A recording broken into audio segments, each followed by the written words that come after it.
Oh my god, this might be one of the best storylines in the NFL so far. We are in week 13 of the NFL season, and yeah, people are getting cut, coaches are getting fired, but one small move out of a struggling team was going to change a lot, and that's when the Saints released their kicker after a rough start to this year, meaning that taking his spot was going to be someone from a similar storyline to something the Giants went through a while back. An IPP player, or an international player pathway man by the name of Charlie Smyth. Now, for those who don't remember the IPP's first kicker to get meaningful game time, it didn't go so well for the Giants, so I could understand why people were maybe a little cautious to be optimistic about this situation. But what was going to happen was better than anybody could have ever hoped. Let's jump into the game. The Saints were getting absolutely ran through by the Dolphins in the first half, as I thought this video was going to be on their punter Kai Kroger, as he was having himself an absolute day. I mean, just pinning the Dolphins back, hitting absolute bombs to flip the field. But then, suddenly, the tides start to turn. The Saints in the second half put together a drive that doubled their total yards in the game. And on top of that, since they were only down 16-0, they were able to get a 2-point conversion,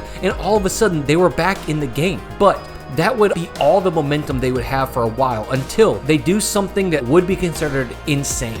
Down by 11, defense playing lights out, punter having a hell of a game, and from the 37-yard line, they trot out their kicker, who has played in less than 5 football games and no regular season NFL games, where if he misses, you can pretty much kiss your chance at winning goodbye because they get such good field position. But he doesn't just hit it. He absolutely crushes this ball. I mean, let's look at this, all right? Where does this ball hit on the net from 56 yards out? What would you call this? Is this halfway, 3/4 of the way up the net?